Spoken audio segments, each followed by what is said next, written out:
हमारे अक्सर एग्जाम में होता है, बोर्ड का एग्जाम है, बच्चा दूसरा क्वेश्चन सॉल्व करने के लिए उतरता है, दूसरे क्वेश्चन में कैलकुलेशन करता है, गलतियां होनी शुरू होती हैं, दूसरे क्वेश्चन में गलती होते ही अटक जाता है, प्रेशियस टाइम दूसरे क्वेश्चन पे बीतना शुरू होता है, उसी पर और समय बिताता है, जो रफ बुक मिली हुई है उस पर रफ कैलकुलेशन करता चला जाता है, उसी से अपने आप को पूरी तरह से आरोपित कर लेता अपने ऊपर कि मेरा पेपर तो गया। बाकी के क्वेश्चंस के लिए प्रॉपर समय नहीं बचता। उस मनस्थिति को जो उस टफ क्वेश्चन के साथ थी, उसे लेकर तीसरे क्वेश्चन पे आता है, वो भी पल्ले नहीं पड़ता, चौथे पर जाता है, वो भी पल्ले नहीं पड़ता। पता लगता है कि एक प्रश्न के कॉन्फ्लिक्ट ने, एक प्रश्न की कंफ्यूजन ने सारे एग्जामिनेशन पेपर को रंग दिया, और घर आके फिर बोलता है ये तो मुझे आता था, बस मेरा दिमाग इस पे ऐसा अटका, आई बिकेम ब्लैंक। इसलिए कहा जाता है, बच्चों से समझाया जाता है, जो क्वेश्चन नहीं आता प्लीज लीव इट, अगले पर चलो, क्योंकि तुम्हें पूरा पेपर बचाना है बेटा। तुम्हारे सामने पूरा पेपर है, उसमें से अगर 10 नंबर का नहीं समझ में आ रहा, गो ऑन, बाकी 90 का बचाओ। अगर एरोप्लेन में कोई खराबी आ जाए, 30,000 फुट की ऊंचाई पर उड़ता हो, तो पायलट उस खराबी से प्लेन को नीचे क्रैश नहीं कराता, वो देखता 10,000 फुट हाइट कम हो गई, संभालो, अभी 20,000 और हैं, मैं लोगों को बचा सकता हूं, don't crash. And this is a message from Hanuman ji to managers. Whenever you are in a state of confusion, please take a holistic view. क्योंकि कई बार समग्रता से देखने में उस समस्या का निदान निकल आता है। समस्या में गुथे रहने से, गुत्थुम गुत्था होने से कई बार बात नहीं बनती। इसीलिए जब कभी झगड़ा हो तो एक पंच बिठाते हैं जो समग्रता से निर्णय लेता है, इसकी भी सुनता है, उसकी भी सुनता है। Always take a holistic view. चौथा मैसेज जो हनुमान जी का निकल करके आता है, जिस पर विज्ञान की पूरी पुष्टि है, वो ये है कि हनुमान जी में राम भक्ति की कमी नहीं है। अगर भक्ति का, समर्पण का किसी को प्रतीक माने तो हनुमान जी है। राम भक्ति कूट कूट के भरी है।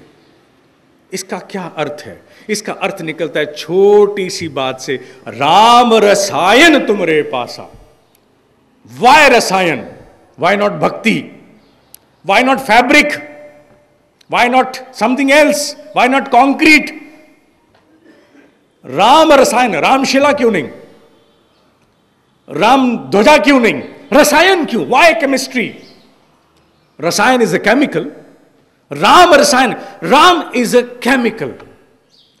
एक हाल ही में अभी विज्ञान में शोध चल रही है, it's a science of frontiers, अभी पूरा एस्टैब्लिश नहीं हुई। उसमें कहा, उस साइंस का नाम है एपिजेनेटिक्स।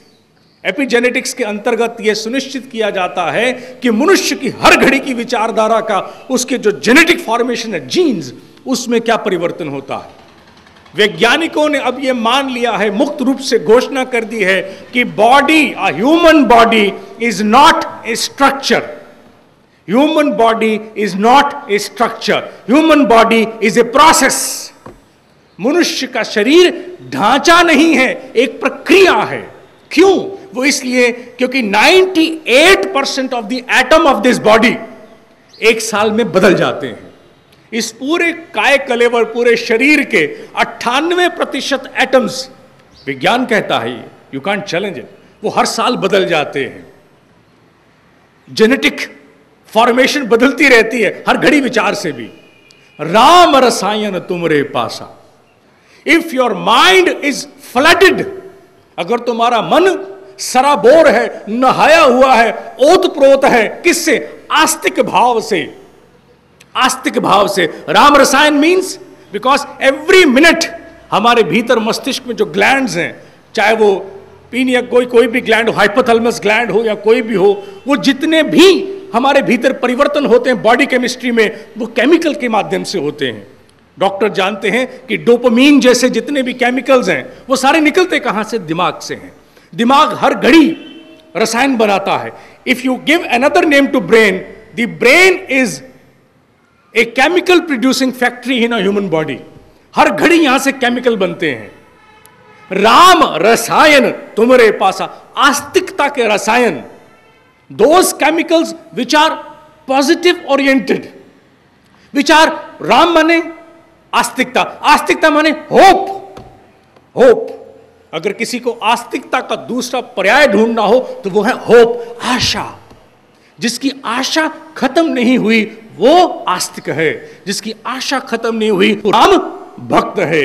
राम रसायन तुम्हारे पासा, that means that your mind, your brain is always flooded with a chemical which is full of a containment of hope. आशा से भरा हुआ है वो। इसलिए राम की सेवा में हनुमान इन 4 कारणों से तो मैनेजमेंट को भी बहुत बड़ा एक संदेश दे जाते हैं। अब एक सबसे महत्वपूर्ण प्रश्न आता है, अगर हम इंडियन इथॉस के मर्म से जाएं तो राम क्या है? मैं समझता हूं राम भगवान से बहुत आगे हैं। क्यों? भगवान को तो हमने अपनी व्यक्तिगत आवश्यकता से बहुत छोटा भी बना लिया है। अपनी अपनी मनौती मनवाने के लिए भगवान का तो हमने कद और प्रारूप घड़ डाले हैं। लेकिन भगवान से भी ऊपर कोई चीज रह जाती है जो अनछुई है, जिसे मैं ये कहता हूं कि व्हाट इज राम। अगर if I am asked to define Ram, I am taking liberty. मेरा सौभाग्य कि मैं हिंदू धर्म में पैदा हुआ हूं। मुझे ये लिबर्टी है कि मैं हिंदू धर्म के अंतर्गत बहुत सी व्याख्याएं नहीं गढ़ सकता हूं। शायद किसी अन्य धर्म में अगर मैं घड़ूं तो शायद सरकलम भी हो जाए।